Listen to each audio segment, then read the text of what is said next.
Okay. Go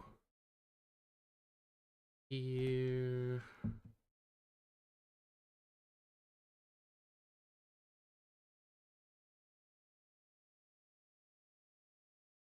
Back to here. Come to here. Do that. And here. Do-do-do-do. Have we heard from Dalen yet about possibly tonight? I have not seen. He said he would let us know around 8:30, and it's almost 8:30. So Okay. All right. Well, what happens happens. Dang.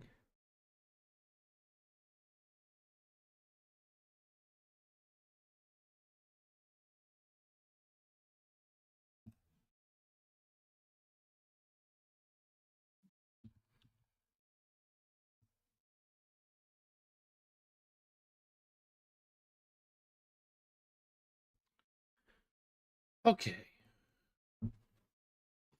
All right. I believe I am.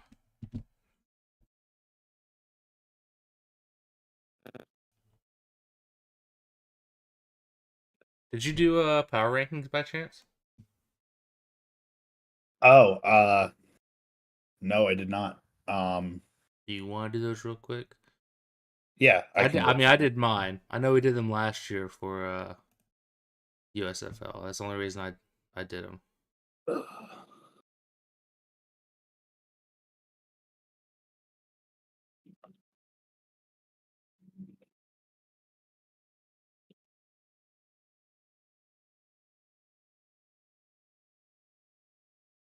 It's tough because I feel like a lot of the teams that lost played better for most of those games. Like a few of them are the only things that I really can say for sure is Roughnecks are really high and the Guardians are at the bottom, and everything else is kind of I will say I have one losing team in my top 3. yeah, I probably will also. I'm just gonna throw that out there. I think we're probably going to have the same losing team in the top 3. I'm probably going to have 2 losing teams in the top 4 if I'm being honest. Oh, I did not go that far. The other 3 losing teams are 6, 7, and 8.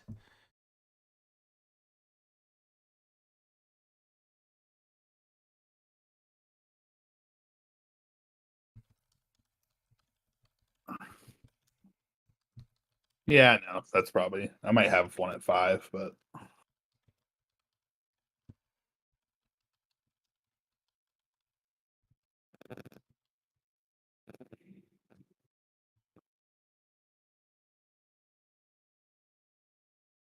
All right. We good? yeah, I'm just getting my last 2 in here. Gotcha. Who am I missing? Oh.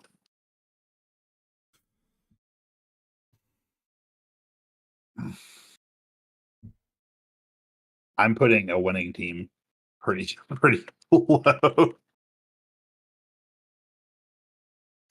My lowest winning team is 5th. No, my lowest winning team is 7th. Oof. Dang, man.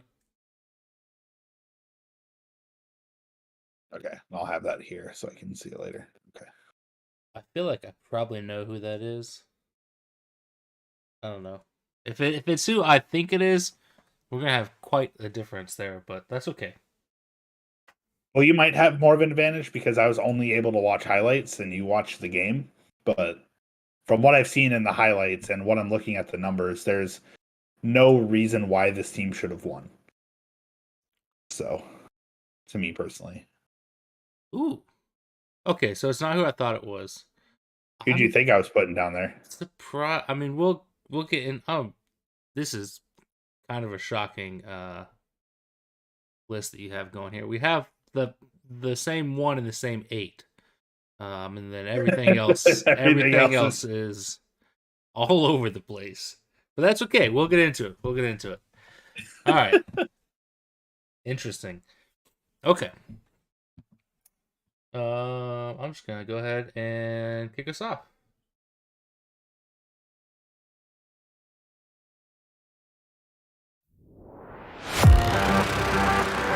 I just pulled up the screen and I was like, why are you saying the same thing you just said? But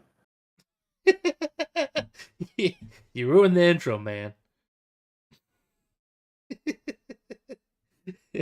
All right. sorry. Restarted. Here we go.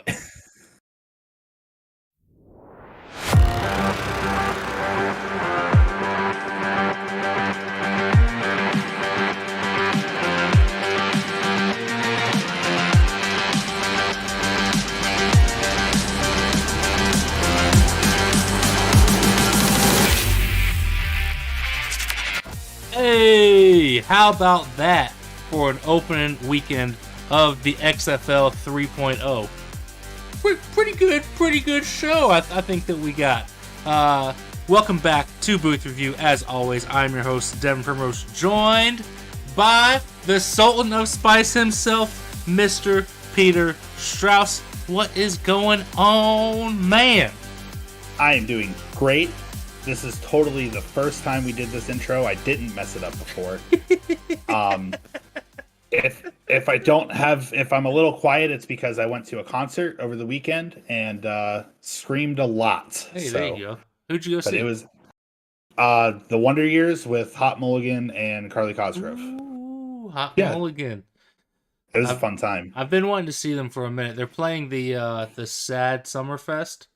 So I'm hoping to catch them there with Taking Back Sunday and all them. Yeah, that's down in your neighborhood, right? Yes, sir. An hour and some change away, so that's the plan. Nice. You'll see this if you see them, but I'm convinced the lead singer of Hot Mulligan is just the pop punk Jason Momoa. Like, he looks like the hair, the beard, like it's all there, dude. It's all there. That makes sense. I can kind of see that. Well, did you get to watch any of the games this weekend? I watched some of the Vipers game. I think I fell asleep in the middle of it. But other than that, it was a busy weekend. I didn't get a ton of time. But I did watch the highlights. I looked at the stats. I did some research.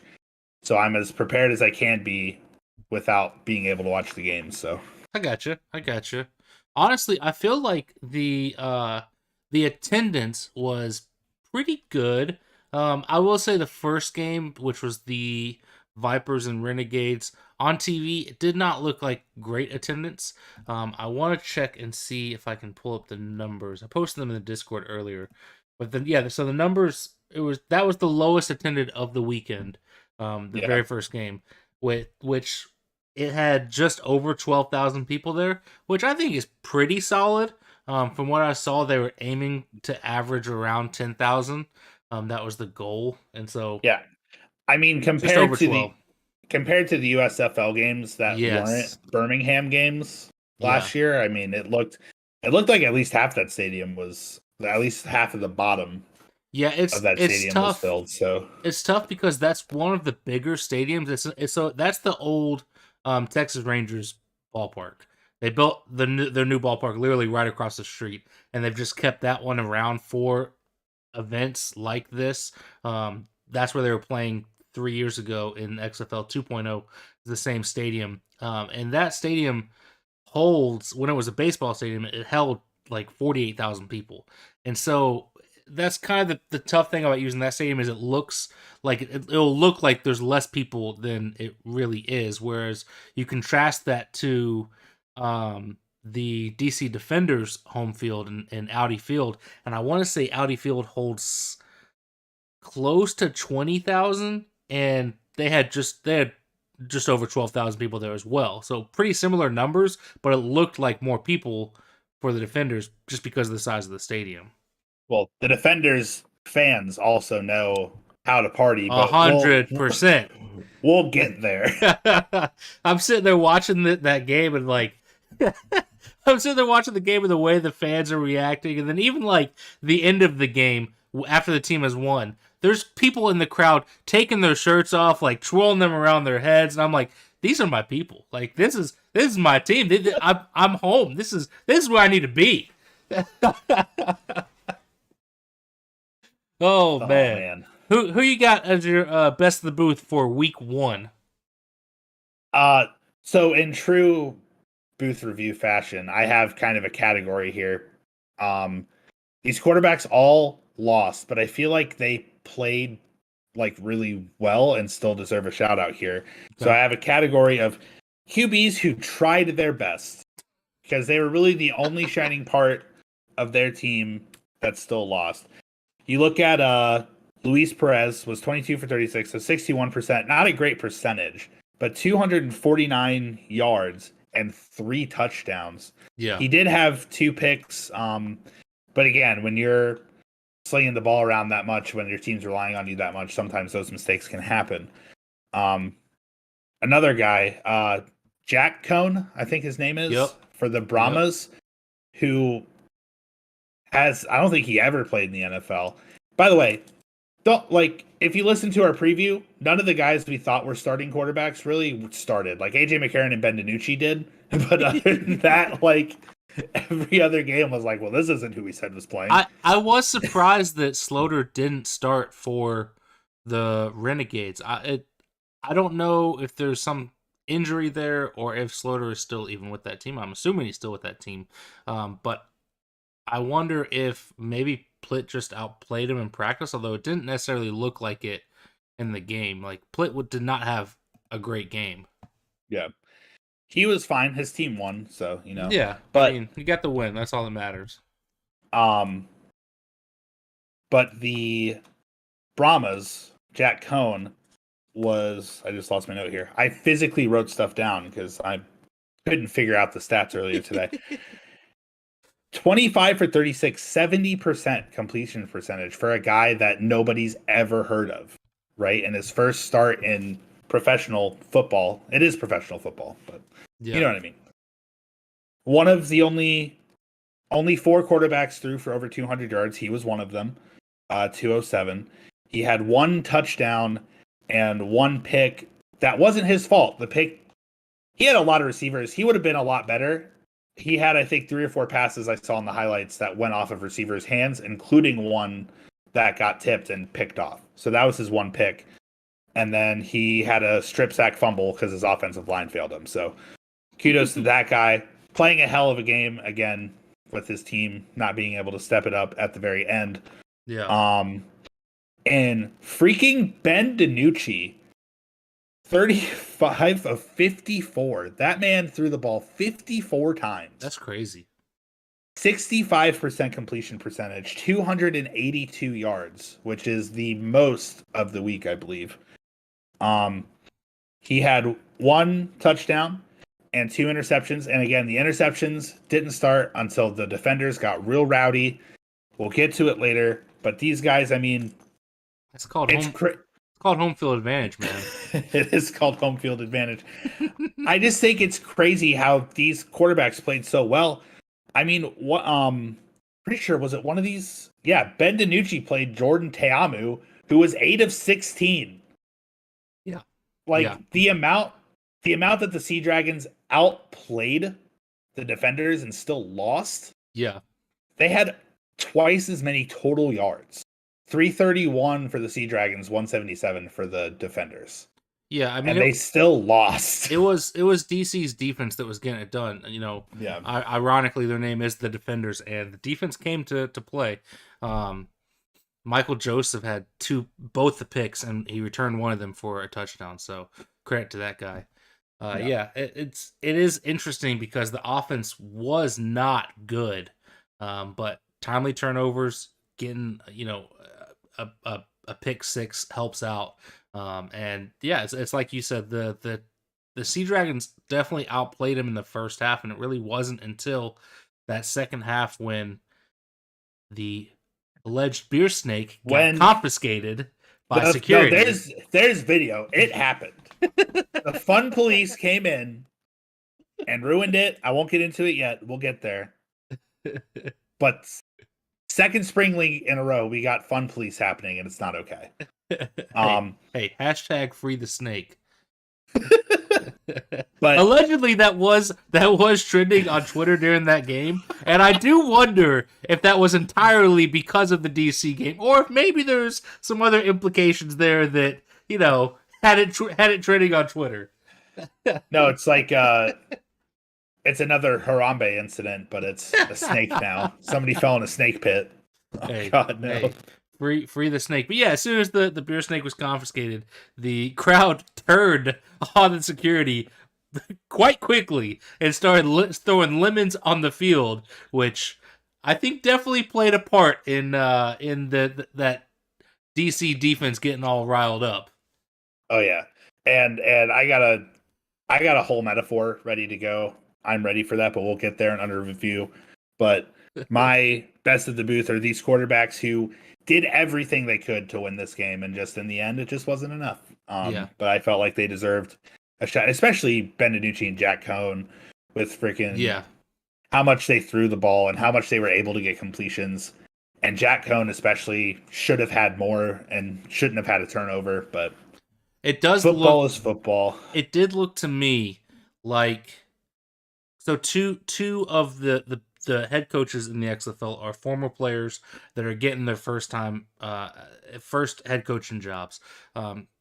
Rod Woodson and Hines Ward. And Hines Ward being the head coach of the San Antonio Brahmas, it did look to me like both of those guys, when they got down, they didn't quite know how to make the necessary adjustments to counteract what was happening to them, Right. because both of those teams had big leads. I want to say both the Vipers and Brahmas had 10+ point leads at one point in those games, and everything kind of started changing for them, and they didn't quite know how to adjust to that. So it'll be interesting to watch moving forward if those two guys can make the coaching adjustments that you've got to make as a head coach. But I'm glad that you brought up that Brahmas game, because my best of the booth is going out to the St. Louis Battlehawks, and I don't necessarily think that they played a great game, but I've got to give them some credit, especially the AJ McCarron to Austin Prowell connection that was established in this game. They had the first 3-point conversion of the season. They had the first onside conversion, and they had the go-ahead touchdown with 3 seconds left. All three of those were passes from McCarron to Prowell. First 3-point conversion, first onside conversion, and the go-ahead touchdown with 16 seconds left. I believe it was just under a minute and a half when the Battlehawks were down by 12, I think it was. I think they were down 12 with just over a Yeah. minute and a half left, and came back and scored 15 points. 15 points to go up 18-15. And like I said, all of them were from McCarron to Prowell, who just played great in that final stretch. As a whole, I don't think that they necessarily played great the entire game. McCarron didn't play necessarily that bad, but the final 3 minutes is where the whole game shifted, and that's what changed everything. Yeah, just to give a little update, I know we had some requests in the Discord to kind of break down the new rules a little bit, so I'm going to do that real quickly. But in the XFL, when you score a touchdown, you can go for 1 point, 2 points, or 3 points in conversions. There's no more kicks after the touchdown. It's 1 point, 2 point, 3 point conversions. The 1 point is from the 2-yard line. The 2 points from the 5-yard line. The 3 point is from the 10-yard line. And that's what happened. They had a 10-yard play from the 10-yard line to get the 3-point conversion. Then they decided, because in the final 2 minutes, you can either do an onside kick if you so choose, or do a 4th and 15 for an onside conversion. And I believe that's from your own 25-yard line. And that's what happened. They did a 4th and 15 play. McCarron tossed it to Prowell, picked it up, and they retained the ball. So two new interesting rules for the XFL versus what most people are accustomed to in football, and the Battlehawks used it to their advantage and got it done and ended up getting the win. 18-15 final score. I mean, hats off to you, St. Louis. Yeah, I mean, like you said, Austin Pro, he only had the 4 catches, but all 4 of those catches were, and I mean, they were for 49 yards. Like, they weren't just like dump offs. Like, he was, and three of them were big time catches. Yeah, I mean, when you absolutely needed it. when it mattered, he got done what needed to get done. And AJ McCarron too. And I have a legit counterfeit, and it does have to do with him. But AJ McCarron showing kind of that experience of like, okay, we need to do this to win the game. Let's get it done. Yeah, and that's what he did.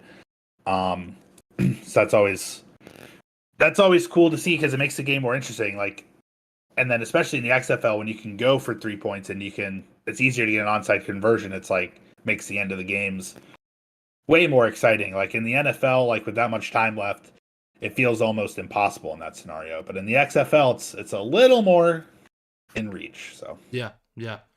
Hats off to Definitely. those guys. Definitely. Who you got under review?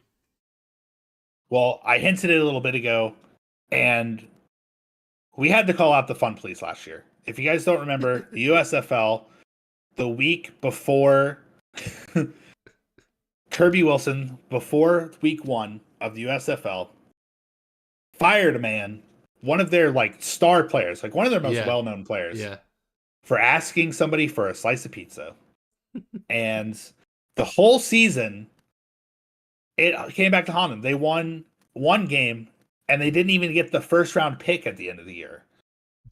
Because that had the makings of a curse. When you talk about like Babe Ruth going to the Yankees or the Cubs playoff game where the guy caught the foul ball, like these kinds of curses. This is a curse in the making. Yeah. And that's what happens when you're the Fun Police and you come in, and they were even saying in the highlights, like, this is a tradition of the DC Defenders, of a team that was only around for 6 months 3 years ago. Not even 6 months. It is a tradition. Yeah.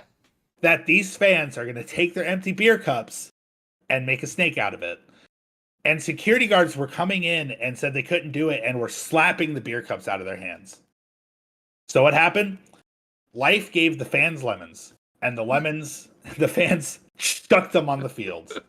And that moment, the very next play after they stopped the game was Ben DiNucci's first pick. Yep. So under review are the security guard Fun Police at the DC Defender Stadium. You know what these fans are getting into. If you go into this job, you should do your research about, what kind of events you're hosting. You should know what's going to happen. Yeah. And the DC Defenders got the win. It's weird because I don't know who's getting cursed because the DC Defenders still got the win. So if you're playing in DC, just be careful because they might go undefeated at home this year. I think if they go undefeated at home, it absolutely has a lot to do with those fans. I mean, definitely. We'll see what the Battlehawks fans are like this weekend when they host their first home game. Or wait, they don't host a home game until week 4. Is that correct? Oh, let me check this schedule. Yeah, week 4. The Battlehawks don't get a home game until week 4. But St. Louis 3 years ago also had a very good crowd turnout. Just like San Antonio. San Antonio had a great crowd turnout on Saturday. The numbers for them, they had just over 24,000. So the other 3 home games had just over 12,000. The Battlehawks said, We'll double that, and they put up 24,000 fans coming out to the game. And I think St. Louis will have something very similar whenever they finally get around to hosting in week 4 because they definitely had a good crowd 3 years ago, and I think that says a lot about these cities that don't have NFL teams to root for. I know DC is a little bit different because they do have the Commanders, but do they really count at this point? I mean, come on. But St. Louis, San Antonio, these are cities that are probably arguably big enough to possibly host an NFL team, or in St. Louis's case, had a team ripped away from them. And so they're going to come out and support these XFL teams. And I'm here for that because it's fun. It's fun seeing a good crowd. Yeah, it's fun until the Fun Police come by. Yeah. And take away their beer snake. Like, the Bills fans throwing snowballs was like, okay, yeah, it snowed and they didn't clean it. And like, if you have snowballs, what else are you supposed to do, right? Right. I mean, like, that one made sense. This one, they just had lemons. Like, they were giving out lemons with all their beers, I guess. I don't know. Yeah. There were full lemons on the field. Yeah. Yeah. These things I were don't whole know. lemons. I don't know where they came from, but the the stadium did not quite think that through if they were the ones They giving them out. they weaponized the very crowd that they were trying to put down. Like, what were they supposed to do? Yeah. Yeah. I don't know, man. You can't take away their fun. It's football, and it's not even like it's XFL. Like, yeah, it's people want their teams to win, but it's not It's like NFL yeah. level of like the heartbreak and the drama Right. and like Yeah. this is just fun. Let them have fun. Yeah. That's all I want. I'm with you. Just I'm with you. Well, speaking of having fun, there's a certain group uh on the Orlando Guardians that did not have a whole lot of fun this weekend. And that is the Orlando Guardians offensive line. And that's why I have them under review, because they allowed 7 sacks. 7 sacks. You want to talk about a team that just got completely dominated, which was crazy to see because the other 3 games were pretty close. And I think the other 3 games all kind of came down to the wire. This one was not close. Houston's defense came to play, and credit to Houston. I want to shout them out. They could have very easily been best of the booth, especially Trent Harris, because Trent Harris had 4 sacks on Sunday. But the Orlando Guardians offensive line couldn't stop anything. Allowed 7 sacks. They only allowed their running backs to rush for 78 total yards. Just a terrible performance all the way around. And I gotta say, man, I'm a little worried about that Guardian squad moving forward. Paxton Lynch didn't look great. Quentin Dormady, who came in relief, didn't look great. They threw 3 picks combined between the two of them, probably because they were under pressure all game. It's just a very, very rough showing for them. And I don't know if that speaks about how good Houston is or if that speaks more about how bad Orlando is. But I guess we'll see moving forward. It's definitely worrisome for the Guardians. yeah. So it doesn't actually sound like the offensive line had the worst time because like they didn't do anything and still got paid. I mean, I Really, guess that is true. Paxton Lynch and Quentin Dormady had the roughest time against the Roughnecks. See what I did there? Yeah, no, Paxton Lynch sacked 4 times, Dormady sacked 3 for a total of 42 yards. Yeah, Took 42 yards, basically half the field yeah, away from the Guardians. That's insane. yeah. It was a rough outing for sure, for sure. We got a legitimate counterfeit. I do have a legit counterfeit. And Heyo. it's pretty simple because the game that interested me the most going back and watching the highlights were the Brahmas and the Battlehawks because, like we said, the Brahmas were ahead by a lot towards the end of the game. Yeah, And at the very end, the Battlehawks got a drive, got the onside, 3-point conversion, got the onside, went down, scored again to win by 3 points. And I was curious because AJ McCarron didn't look good until then. So right. basically, my legit or counterfeit is AJ McCarron, legit or counterfeit. Let me throw some numbers at you. So the whole game, he was 18 for 26 for 190 with 2 touchdowns. So 18 of 26, that's like 70%, I think. So really good for the total game. Right. Before that second to last game, so for 3.5 quarters, his numbers were 8 for 15 for 73 yards. And then those 2 last drives, he was 10 of 11 for 117 yards. And that's, literally half of a quarter. So do you think because he played well enough just at the very end of the game to win the game, is he legit moving forward with this team, or are the first 3.5 quarters worrisome? No, I would definitely say that the first 3.5 quarters are worrisome. I think that it speaks more to the there's definitely guys that have like that clutch factor that that's something that's not quite tangible. Like you can't really like turn on film necessarily and see that.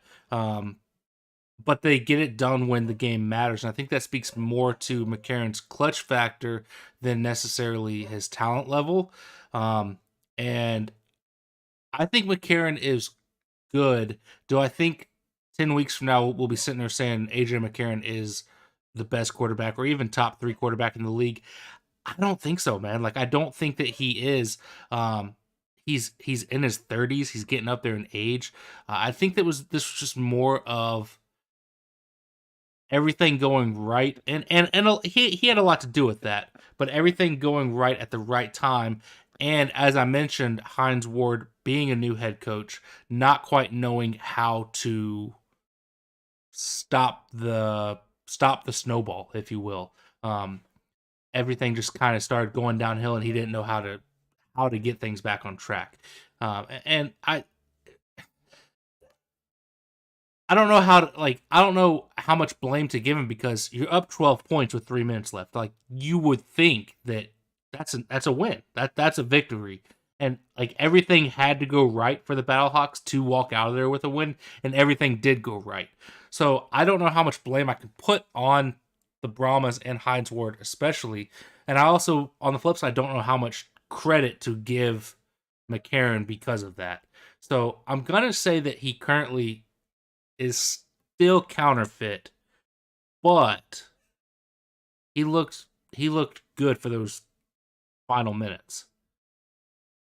Yeah, I think I'm going to go still cautiously, but kind of opposite. I'm going to say legit because of the clutch like factor experience. I mean, not to compare him to him, but when I think of like comeback clutch factor, like Patrick Mahomes has made a whole career out of it. Right. So, yeah.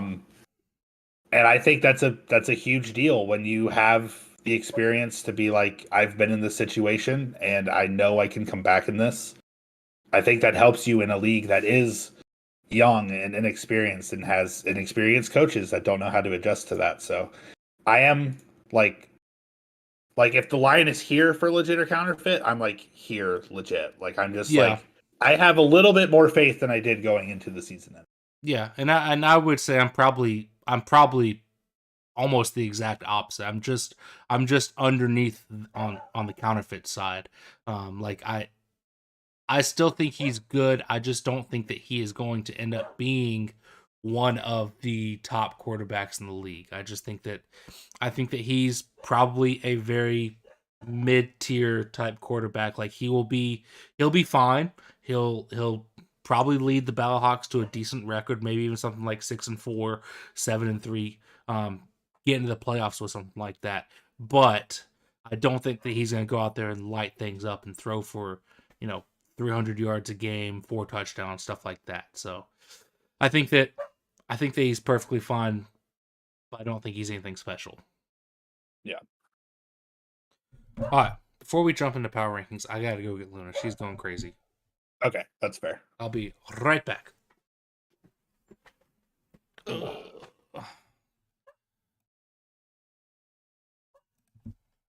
If you have dogs at home, now's your time to take them outside or bring them inside. I have a dog who's outside right now, but she's not barking, so you don't got to worry about that. You got a kitty right here, though. You want to be on TV? Hmm?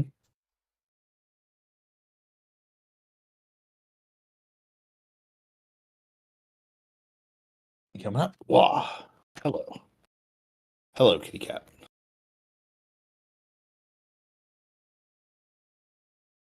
You can sit here until he comes back. But you're in the way for... You're going to be in the way when I need to switch through stats and stuff. And you're sitting on my book. Yep. Yep, move along. Say goodbye, kitty cat. All right. Hooah. Well, let's jump over to our power rankings. That's something we did last year for the USFL, and I wanted to keep doing it for the XFL this year, and maybe we'll do it for the USFL when we do both leagues. That's going to be a lot at one time. But we'll see what happens when that comes around in like 6 or 7 weeks. Let's just Um, treat them like it's one league. Just do both in the same episode. I mean, it really should be one league. Like, in my opinion, that's the best way these two leagues are going to survive is if they do end up merging, and I think that's going to happen at some point. Yeah, I give it 5 years max before they merge. Yeah, probably it might be sooner than that because I Yeah, just don't know if financially both leagues will be able to survive even 5 years if they're independent. But we'll see. We'll see what happens. Let's focus on the here and now. Who is sitting in the 8th spot of your power rankings? uh, number 8 and number 1, I think were the easiest for me. Number 8, I got the Orlando Guardians. Just Yep. again, letting up 7 sacks. Scored I think the least amount of points Yep. all week. Just couldn't get anything going, and we won't know until next week whether or not just how if the Houston team is that good or the Orlando team is just bad. But in the meantime, they're at the bottom. So Yeah, I'm with you. I've also got Orlando in the 8th spot. Occupying my 7th spot is the Seattle Sea Dragons. And that's just because, like, the second half, it just everything like broke down for them, and I don't know how much of that is on the the DC crowd, but uh, you look at what they did in the first half versus the second half. First half was much better on both sides of the ball, and the second half everything just kind of broke down. So that's why I've got them in my 7th spot. see, I'm the opposite. I put the Defenders at number 7. Wow. Like, because you just look at the game, and again, Danucci didn't start throwing picks until he got pelted with lemons. But total plays, Seattle had, I think, basically 50% more plays, 50% more total yards, more first downs, more. Their down efficiency was about the same, but they got fourth downs. They did everything else Yeah. so well. They played the better game. And meanwhile, Jordan Teamu and Derek King, their two quarterbacks, totaled only 93 passing yards, 9 of Yeah. 21. And it wasn't even like their rushing attack was that great. They totaled 84 rushing yards. So it's like close to good. Usually 100 yards is about like where you want to be. But they didn't do anything special. Yeah. I think they just got a little lucky in the end. That's fair. That's fair. We will actually. You know what? I'm gonna switch them right now. Right now, here on the fly, I'm gonna put DC in my 6th spot. I had them slightly higher, but I'm gonna switch them to where they're in my 6th spot for all the reasons you just mentioned. The only reason I'm putting them at 6th is because they actually did win the game over Seattle. So that'd be it. That's fair. That's fair. My 6th, I put the Vipers. I really liked how Seattle played, and both the Vipers and the Sea Dragons lost, so I just gave the slight edge to the Sea Dragons. The Vipers played really well too. Just I like Ben DiNucci a little bit more than Luis Perez. Luis Perez Hmm. had a lower completion percentage, even though he had close to the same amount of yards. Rushing, the Vipers only had 25 rush yards, which is awful. And their defense didn't really do anything spectacular either. They had 3 sacks, but Interesting. yeah. So I'm giving the Interesting. slight edge to the Sea Dragons there. Well, we'll get to where I've got the Vipers in a little bit. My 5th spot, I've got the San Antonio Brahmas. Don't get me wrong. I think the Brahmas looked decent for a lot of that game, but the way that they collapsed at the end is worrisome for me. I think 5 is a decent spot for them. It's right there in the middle of the pack. I think that's about where they are. So I've got the Brahmas at 5. At 5 is where I have the Sea Dragons because they did fall apart at the end. They did lose the game. So it's kind of like the best of the worst spot there Yeah. for me. So Seattle Sea Dragons at number 5 for me. Yeah, that's fair. That's fair. I've got the Battlehawks at 4. for me, and that's really due to um, I think they got the win, but I do wonder how much of that is them actually being good. I think they might have snuck away with one there just because of, like I said, everything that had to go their way went their way. And so I don't know quite how good they are. Again, I've got them kind of in that mid-level area, right at 4.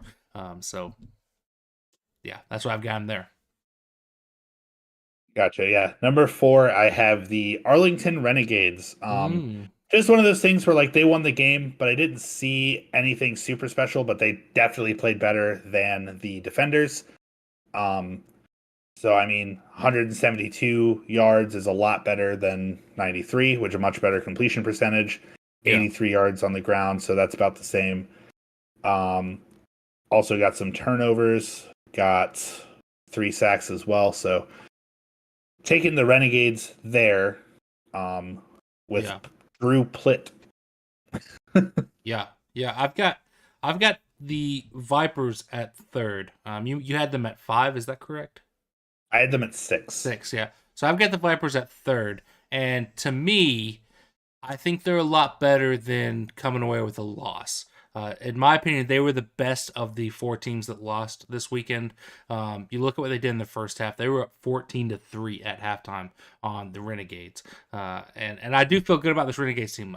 Obviously, I've got the Renegades higher than the Vipers, but I think the Vipers. It like I said earlier, it was a case to me of Rod Woodson being a new head coach and not quite knowing how to make those adjustments in the second half when things started slipping away. So that is a little worrisome, but you lose by 2 points to a very good Arlington team that had to make a comeback in the second half. I don't feel bad about that loss. It just looks worse on paper than I think it actually was. Again, watching that game, I think Vegas looked to me better than they necessarily do on paper. But we'll see moving forward. Yeah, I got my highest ranked losing team. I got the Brahmas at 3. Mm, Like I said earlier, Jack Cohn played a great game for it being his first like professional start. Also had one of the better rushing attacks of the weekend. Had yeah, 133 yards on the ground. Um, Callan Ballage, 24 attempts, 84 yards. Like that man was a machine yeah, for them. And also their defense, 5 sacks, 9 tackles for loss, forced fumble.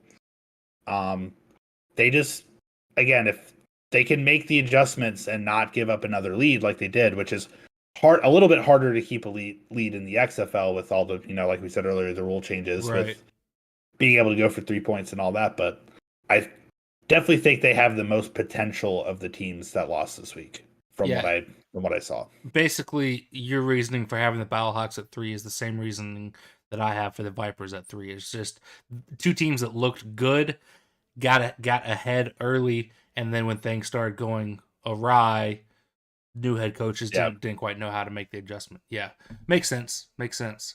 At 2, obviously, I've got the Renegades. They're just slightly better than the Vipers. Got the win. Coming back again. Bob Stoops is a head coach. He's been around for a long time. Coached at Oklahoma for a good long while, and so being down, I think they were down 14-3 at the half is what it was. Yeah, 14-3 at halftime. He knew how to make adjustments in the second half to, help out his team, get his team in a position to win, and that's what happened for him. So, um, I think you bring that kind of head coaching experience, it's going to bode well for you, and I think that the Renegades played pretty well. So, Yep. yeah, I've got them at 2. Number 2, I got the Battlehawks.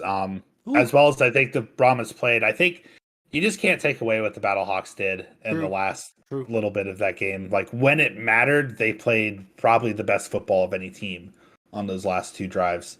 Now, can they do it for a whole game moving forward? Right.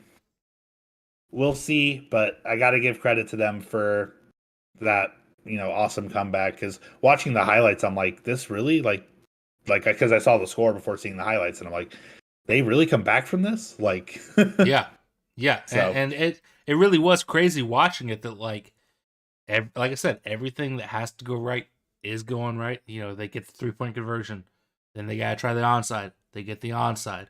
Okay, well then you gotta still go down and score a touchdown. They go down and score a touchdown. It's like this is crazy. Like why is everything going well for you now versus 10 minutes ago? What's Yeah. changed? And I do think that some of it is playing with a more aggressive play style. I don't know why. I think that it'll be interesting to see moving forward if they do that from the jump in week 2 and just be more aggressive from the start with the way you're calling plays and all of that. So definitely something to watch. At number 1, I think we ended up having the same exact one, which is the Houston Roughnecks, and that's, I mean, they were the most dominant team of the weekend, so it makes sense. Again, who knows how much of that is them actually being good, and if it's Orlando being terrible or some combination of the two. But Houston looked the most like the part this weekend. They on both sides of the ball played incredibly well. Yeah. Defense, 3 picks, 7 sacks, like you said earlier. Brandon Silver's the second most pass yards, 272. Yeah. They didn't rush the ball a ton, but they did average 4 yards a carry total on their rushing yards, 20 attempts, 81 yards. So, with 2 rushing touchdowns to go along with Brandon Silver's 2 passing touchdowns. So, Yep. Yeah. Again, one of the easier choices when you are the only team that I think won by more than 1 score, then it's you got to be number 1 for the week. So Yeah, definitely. Well, let's put week 1 in the rear view and head over to week 2. And I think it's time that we get picky with it, man.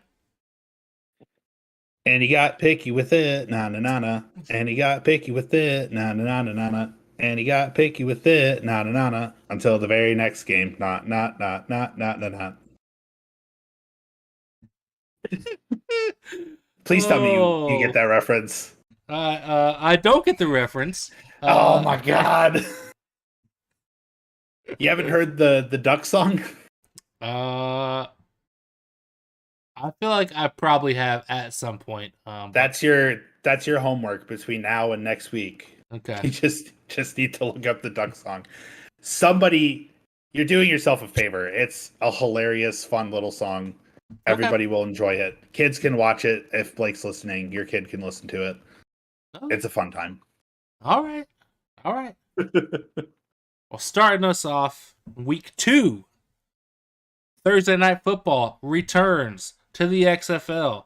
Thursday night at 9 p.m. A little bit of a late start over on FX. And I also mentioned last week that I wasn't sure, but I was correct.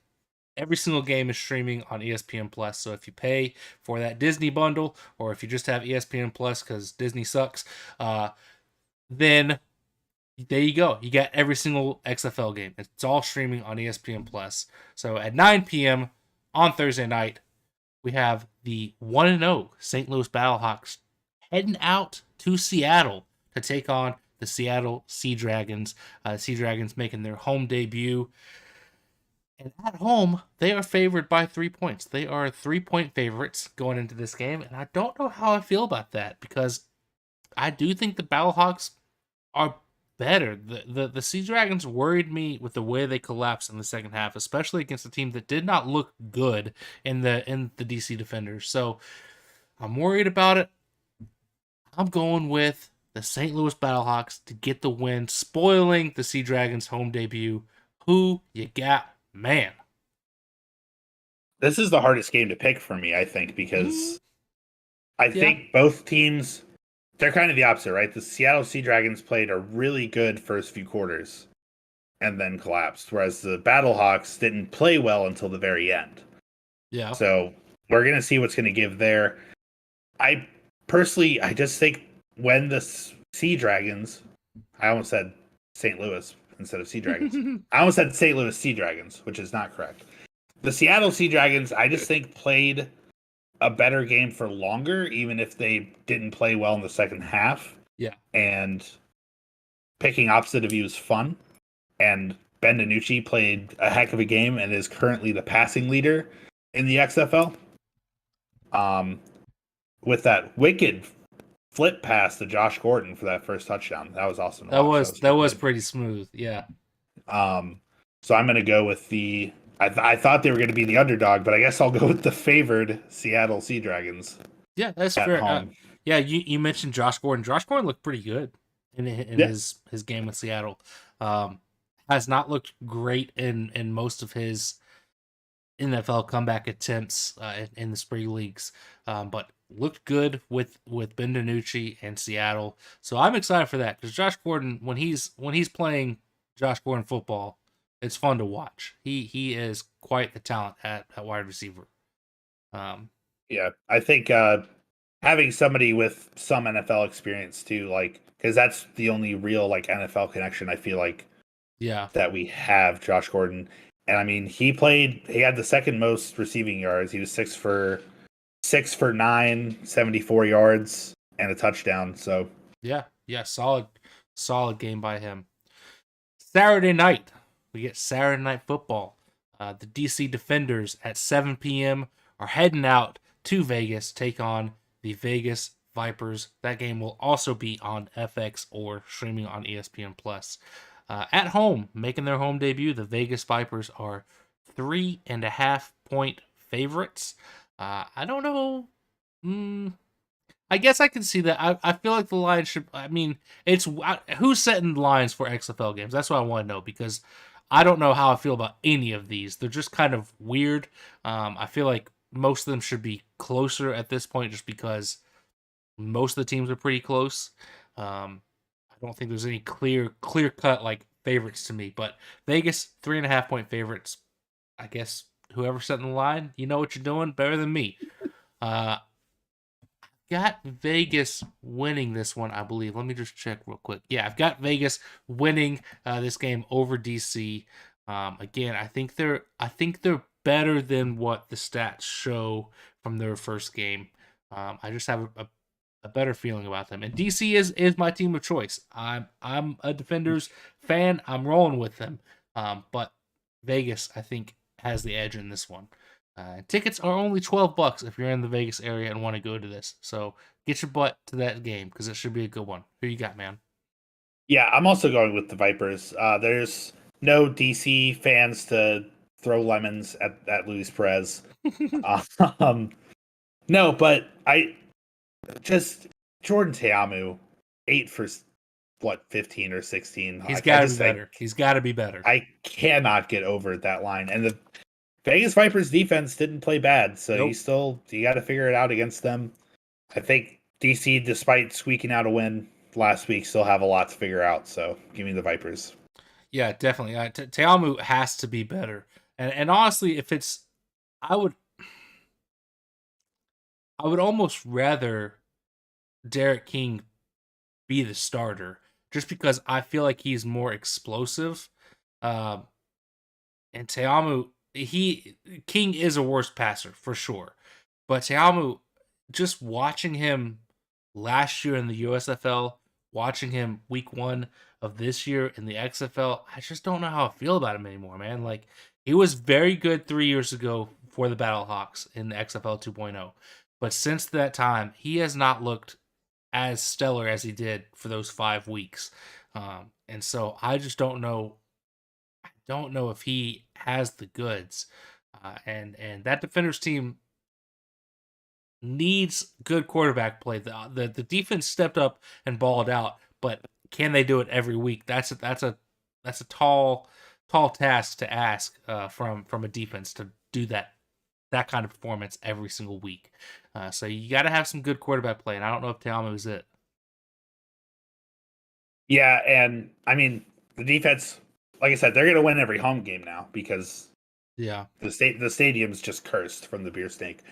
Um, I do have but to no, say it's they I do have to say it's odd that you look at what these two quarterbacks did. If I asked you uh, going into the season who deserved to be a starter in the XFL between Jordan Teamu and Kyle Sloter, what would your answer be? Kyle Sloter, 100%. 100%. And he's currently Yeah, sitting as a backup on a team, and Teamu's getting a starting job. That's like that's yeah, that's mind blowing to me when you look at the stats from those two guys last year in the USFL. It's crazy. Yeah, I don't know what they saw. I don't know if it hurt Sloter that he did play in the preseason in the NFL this year and didn't play great in the games that he played in, but It's NFL. Like that's big boy yeah, football. This is little league professional football. So yeah, it's different. Just look at what to me, look at what the kid did last year in the USFL cuz he was arguably like the third best quarterback in that league. At least top 3. yeah, I mean, I would say it was him, Case Cookus, and probably DeAndre Johnson. Those probably my yeah. top 3, and I don't know what order I'd put them in.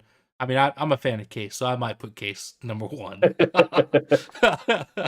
But I mean, those are the 3 guys, and then Luis Perez is right there behind him at 4, Yeah, and Teamu might be fifth. Might be fifth. I would put Brian Scott above him, just based off the like 2 or 3 weeks we saw of Brian Scott, and so like you're looking at the 6th best quarterback in the USFL is getting a starting job over a top 3 quarterback.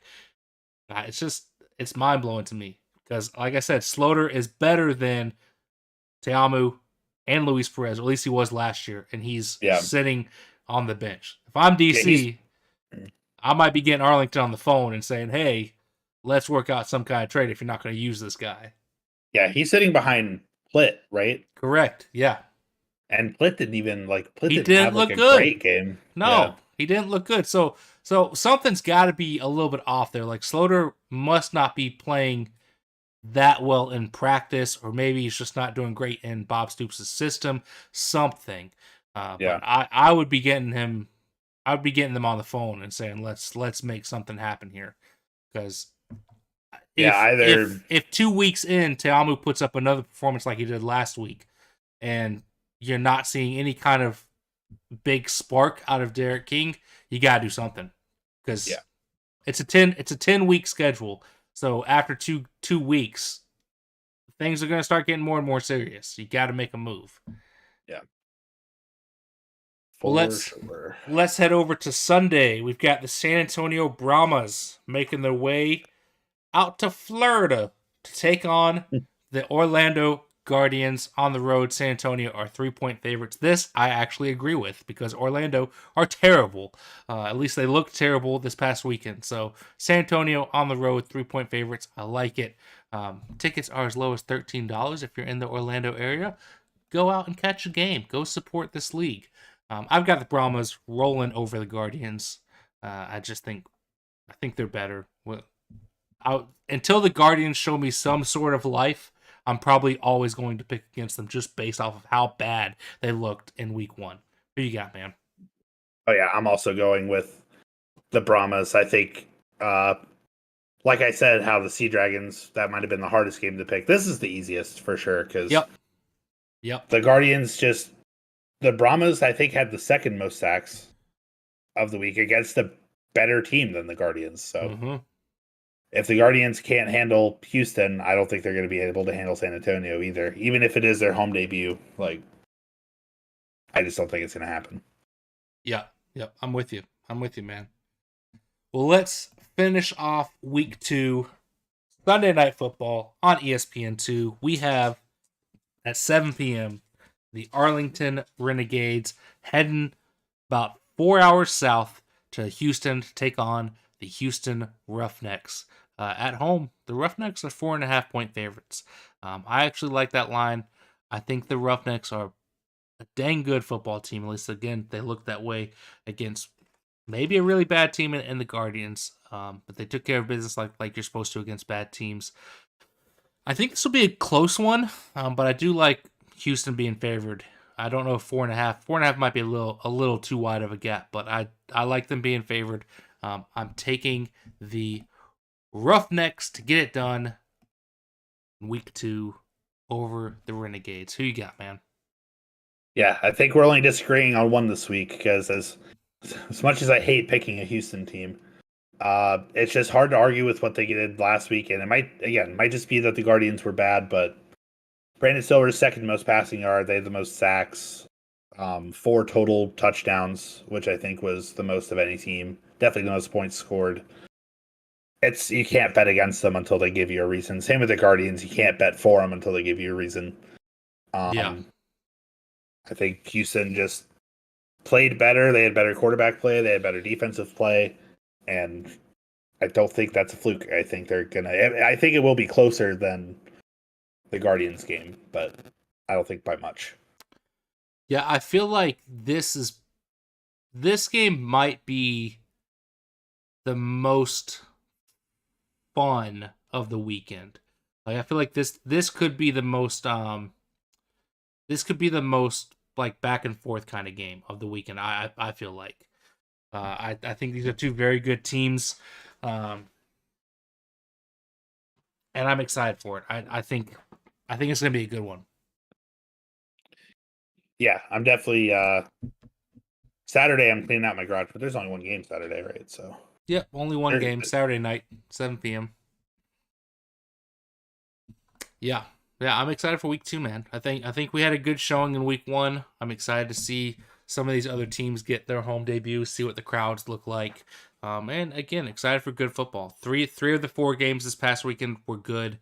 We had the one blowout, but I think that this weekend, even the Brahmas and Guardians game this weekend, I think will be a good one because I don't think the Brahmas are a great team necessarily. I think they're good, and so I don't see San Antonio necessarily blowing the doors off the Guardians. yeah, I could see Orlando keeping it close. yeah. So I think we Especially for their, I think this is their home debut, right? yeah, They played away exactly, last week. Yeah, exactly. So I think that we could get. Actually, no, I want to say the Roughnecks played at Orlando this past. Hold on, let me check that. no, they No, played. no, okay, yeah, they played in Houston. You're correct. Houston's Um, getting 2 games in a row. That's rude. yeah, yeah. Well, it's got to happen to somebody, I guess. But yeah, I'm hopeful that all 4 games are good, close matchups. Because the 3 that were this past weekend were very fun. They all came down to the wire. So Yeah, that's what I want to see. Good football. That's what I'm here for. So let's go. Let's make it happen. As always, we appreciate you tuning in and listening on whatever format that you are doing so, whether it be Apple or Spotify or Google Podcasts. I think actually they discontinued Google Podcasts and changed it to something else. But irregardless, whatever you're listening on, we appreciate it. If you're watching us on YouTube, hey, thanks for hanging out. Go ahead and click that like and subscribe button and make sure you're notified every single time we go live on Tuesdays, roughly around 8 p.m., sometimes a little bit later. We kind of decide on the fly. But we appreciate the love and support, however you are giving it to us. We have socials. Go follow those socials if you so desire. The real party is in the Discord. Come hop into that and have a good time with the rest of us. But I believe that is all. And that is that. Hitch out. Solid Yeah, episode. I saw you message Dalen. Yeah, I Yeah, tried to get get up with all. them.